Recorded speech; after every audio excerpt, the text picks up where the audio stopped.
Și trecem acum la dezbatere. Îl rog pe domnul Preda să ia cuvântul pentru 2 minute. Président, j'ai été membre de la délégation du Parlement européen qui s'est rendue à Sanaa en mai 2012. C'était une période d'optimisme quant à la transition politique. La solution qui a été négociée après 10 mois de protestation et qui a permis le départ de l'ex-président Saleh en toute impunité et l'arrivée au pouvoir du président Hadi, puis le dialogue national et finalement un gouvernement transitoire, ont fait croire que la stabilité est garantie pour le Yémen. Il y avait même des voix qui disaient que la transition négociée à la yéménite pourrait servir de modèle pour d'autres pays arabes. Depuis quelques semaines, l'optimisme n'a plus de sens à Sanaa, parce qu'on assiste au contraire de ce qu'on attendait il y a 2 ans ou 3 ans. Ce qu'on voit, c'est que le modèle n'a pas porté ses fruits, et certains disent même que la transition a complètement échoué dans le cas du Yémen, parce que la violence développée par Ansar Allah, la branche armée des Houthis, nous montre que maintenant tout est bouleversé, il y a plus d'autorité légitime à Sanaa, et nous sommes un peu déboussolés devant cette spirale terrible de la violence. La solution, elle est claire, on la voit très bien, tout doit passer par une démarche politique, par un référendum constitutionnel, par l'organisation des élections et un dialogue politique véritable qui soit inclusif. Ça a été toujours notre point de vue, le point de vue européen. Je voudrais terminer avec une remarque d'ordre plus général, parce qu'il s'agit de nouveau d'une offensive chiite, d'un mouvement qui veut croire qu'une révolution, un bouleversement de l'état des choses est possible. Or, on le sait très bien, sur la base de l'expérience, que les offensives chiites mènent à l'instabilité pour le long terme. C'est trop. Îl rog pe domnul Richard Howitt să ia cuvântul pentru 2 minute. Thank you very much, President. Whether we choose to call what has happened in Yemen a coup or not, those now in government have called themselves a revolutionary council, and of course there are deep concerns about the role of Iran. Nevertheless, Europe must maintain lines of communication and support the UN-led mediation efforts. The alternatives are worse. Clearly, this morning's news of the closure of the British and other embassies is a further potent sign of the failure of the rule of law in the country. And it is only a month since in this chamber we gave a memorial for the Charlie Hebdo attack, and we should recall how responsibility for it was claimed by Al-Qaeda in Yemen.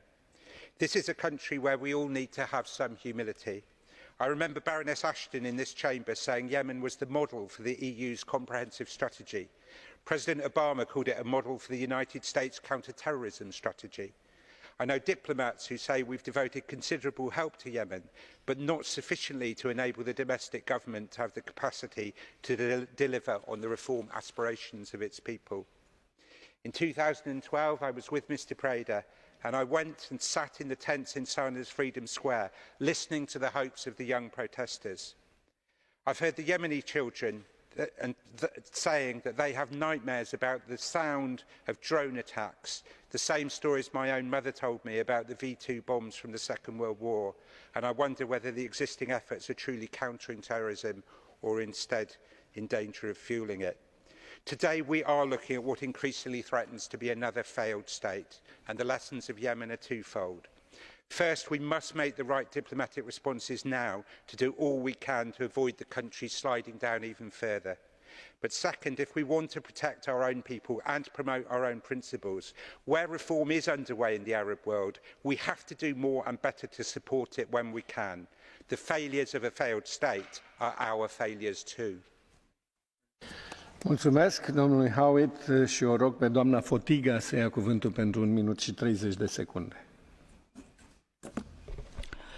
Dziękuję, panie przewodniczący.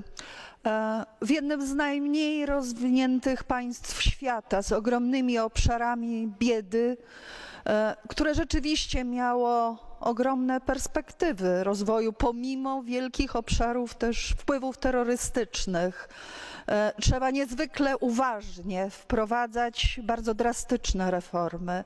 Wydaje się, że usunięcie dopłat paliwowych bez jednoczesnych, natychmiastowych osłon społecznych było jedną z pożywek rebelii Huti. To prawda, że w tej chwili musimy się zjednoczyć. To prawda, że pod auspicjami Narodów Zjednoczonych powinien prowadzony być dialog. Trzeba jednak pomyśleć o rozsądnym wdrażaniu wymogów związanych z członkostwem w Światowej Organizacji Handlu. I w tej chwili musimy wziąć pod uwagę, że zamiast pozytywnego rozwoju mamy w Jemenie państwo, które stanowi jedno z najpoważniejszych zagrożeń dla światowego bezpieczeństwa. Îl rog acum pe domnul Couso Permui să ia cuvântul pentru un minut. Gracias, presidente. Yemen ha sido un indicador fiel de las tendencias generales en la región, desde la independencia del país, pasando por el intento de establecer un Estado socialista, la reunificación autoritada en 1990 o la primavera árabe. Hasta ahora, tras la toma de Sana por parte de los hutíes, estamos ante el final del experimento de la primavera árabe, que en este país supuso la expansión, el refuerzo de Al-Qaeda, una campaña desastrosa de ataques de vehículos aéreos no tripulados por parte de Estados Unidos y la descomposición del Estado yemení y de su ejército. Estados Unidos, Francia, Reino Unido han ordenado la evacuación de sus embajadas, pero me gustaría aconsejar que no sacáramos conclusiones precipitadas. La pregunta no es quién tiene el poder en la capital y si es uno de los nuestros. La pregunta que debemos hacernos es si quien recibe nuestro apoyo es aquel que promueve la estabilidad fuera de faccionalismos, sectarismos o integrismo. O rog pe doamna Barbara Lochbihler să ia cuvântul pentru 1 minut și 30 de secunde. Vielen Dank, Herr Vorsitzender. Ich begrüße, dass sich der Rat Auswärtige Angelegenheiten mit der Situation im Jemen beschäftigt. Die Schlussfolgerungen enthalten zentrale Forderungen. Der von den Huthi-Rebellen verhängte Hausarrest gegen den zurückgetretenen Präsidenten und Mitglieder seines Kabinetts ist inakzeptabel. Entscheidend ist es nun, die Bemühungen um einen politischen Dialog zu verstärken, denn nur auf dem Verhandlungsweg ist eine dauerhafte Lösung zu erreichen. Dabei ist es notwendig, alle relevanten Akteure mit einzubeziehen. Problematisch ist jedoch, dass die Schlussfolgerungen des Rates bezüglich des Scheiterns des Übergangsprozesses eine zentrale Ursache nicht benennen, nämlich die seit Jahren herrschende Straflosigkeit. Sie trägt zur Instabilität des Jemen entscheidend bei und muss daher auch als eine zentrale Ursache des Konflikts benannt werden. Etliche Menschen starben bei den Protesten im Jemen 2011 und 2012, als der frühere Präsident Saleh seine Macht an den Vizepräsidenten Hadi übergab. Dafür erhielt Saleh im Gegenzug umfassende Immunität vor Strafverfolgung für Verbrechen, die er in den Jahren seiner Regierungszeit verantwortet hat. Obwohl Hadi die Etablierung einer Untersuchungskommission für die während des Aufstandes begangenen Menschenrechtsverletzungen anordnete, wurde diese nie etabliert. Eine Folge der absoluten Straflosigkeit war, dass Saleh und seine Unterstützer weiterhin erheblichen Einfluss ausüben konnten und damit den Übergangsprozess behinderten. Deshalb ist es wichtig, was die EU jetzt tut, diese Reforminitiativen wieder aufzugreifen und auch die UN darin zu unterstützen. Danke. Mulțumim. Rog pe domnul James Carver să ia cuvântul pentru 1 minut. Thank you, Mr. President. The situation in Yemen is particularly dire with today's news that the US, France and UK have all closed their embassies over major security concerns. The recent coup d'etat is one further event in a long line of political crises stretching back decades. Protests led by the Southern Democratic Assembly, who seek an independent, Aden-led South Arabia, have remained peaceful despite further violence breaking out across the country. I believe it vital to support their democratic aspirations for self-determination, to help secure a safe, sovereign area in this crucially important strategic point. What the region needs now, more than ever, just like across the Gulf of Aden in Somaliland, is a beacon of hope to show what proud, moderate and globally engaged people can achieve. In South Arabia and Somaliland, we can have that possibility. Thank you. Thank you. Îl rog pe domnul Mayer Georg să ia cuvântul pentru un minut. Ja, danke schön, Herr Präsident. Geschätzte Kollegen, nur eines vorweg. Ich komme aus dem Landtag Steiermark. Da war es zum Beispiel verboten, wie eine Kollegin gerade vorher das gemacht hat, vom Blatt abzulesen. Das würde uns vielleicht auch hier helfen. Eines jetzt aber dazu. Es tut sich ein neues schwarzes Loch auf in einem der ärmsten Länder dieser Welt. Und als ob wir nicht genug schwarze Löcher und als ob wir nicht genug Problemfelder auf dieser Erde hätten, sehen wir das jetzt in Jemen. Die Situation ist seit Jänner dramatisch verändert. Die Lage hat weitreichende Auswirkungen, auch und vor allem natürlich auf uns Europäer. Und trennen Sie sich einmal von der Illusion, geschätzte Kollegen, dass wir am Ende des Tages alle Flüchtlinge aus Arabien und aus den Problembereichen dieser Welt aufnehmen können. Und Jemen ist ab jetzt, und da können Sie sicher sein, von besonderem Interesse für alle möglichen terroristischen Organisationen, die sich dort tummeln. Und das ist wieder ein Musterbeispiel mehr, dieses Beispiel Jemen, wie schädlich und zum Nachteil Europas jegliche Einmischung der Amerikaner in allen Teilen dieser Welt ist. Auch ganz besonders betrifft das die Ukraine. Mulțumim. Rog pe domnul Khan să ia cuvântul pentru 1 minut și 30 de secunde. Thank you.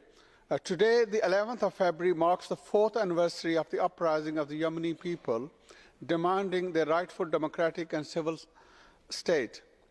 The recent violence and the illegal takeover of Houthi militias and the resignation of the executive threaten the territorial integrity of the country and the stability of the region, making an already dire humanitarian situation worse. 69% of the population rely on some form of humanitarian aid. These problems are likely to intensify as the instability continues. All parties, especially the Houthi movement, who are now in control, must return to genuine dialogue and inclusive negotiations. They must take clear responsibility for their actions, rejecting violence and oppression as political tools. Only a broad political consensus can provide a sustainable solution to the current crisis, and security is an essential prerequisite for the success of the transition. All parties need to cooperate to protect civilians, ensure immediate and unhindered humanitarian access on the ground. Sadly, although the EU is leading humanitarian aid donor, it plays a minor diplomatic role in Yemen. This must change. Outside powers must stop fueling violence by equipping and funding armed groups. EU must facilitate the process of state building in Yemen, promote the political dialogue and democratic reform, and help in improving the security situation. We must stand by people of Yemen at this critical juncture. Thank you. Mulțumim și noi. Rog pe domnul Smith Alin să ia cuvântul pentru 1 minut. Thanks, President. Colleagues, we are obliged to remain engaged within this region. We're obligated to the people of Yemen for 3 main reasons. Firstly, as ever, it is worth remembering that the roots of the problems of today are rooted in the legacy of empire, and in Yemen's case, toxic legacies of the Ottoman and British Empire. Secondly, it's the right thing to do. There are not a humanitarian disaster where we can assist the UN's efforts. If we don't, I don't see anybody else stepping up to the plate in any serious way to state build. Thirdly, if we don't, Yemen will continue even more to become a breeding ground for radicalisation and terrorism against each other and indeed against us. And the fact is that despite our efforts, our fairly recent efforts as a European Union, Yemen is not a functioning state, and it's this failure of corruption and failure to provide basic services that has so disenfranchised, disengaged the people of Yemen, and we must continue to engage in state building. It's not like we don't have the expertise and resources to do that. We have put forward a number of ideas with this. We must be in for the long haul. Thank you. Aveți un blue card, dacă l-acceptați. You have a blue card. Mr. Carver. Thank you, Mr. Smith, for accepting my blue card. As someone who seeks independence for his own nation from a bigger United Kingdom, does he understand the aspirations of the South Arabian people who seek, after such distress and this long history of being in a situation where a largely Sunni part of the Yemen is currently under control from a new Shia group, does he understand actually that perhaps independence might be a good option for South Arabia here? Thank you. Well, I certainly do support independence for Scotland, because I can speak on behalf of the people of Scotland in this chamber and a substantial proportion of Scotland. I think it's dangerous to say that that logic applies to every place in every circumstance. And international law is really quite clear that we deal with these matters on their merits according to the reality on the ground. I myself am fairly relaxed about constitutional change, but that must be managed by the international community, peacefully and democratically achieved, and with the support of precisely the organisations like the European Union, who must engage in state building, because the problem that we have in Yemen is rooted in the fact that the people of Yemen see nothing in Sana'a, or indeed any capital that they're looking to actually support them.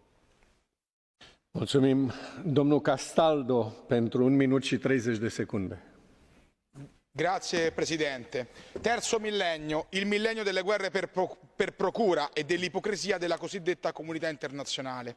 Da una presunta transizione democratica siamo piombati nel bel mezzo di una catastrofe. Il modello Yemen è ormai un lontano ricordo, anzi si avvia ad essere una nuova Siria, l'ennesimo tassello del mosaico della violenza in Medio Oriente. E anche noi abbiamo le nostre responsabilità, perché nel grande gioco del Medio Oriente, di questa regione, continua lo scontro tra Iran e Arabia Saudita e alleati per la supremazia nella scacchiera regionale.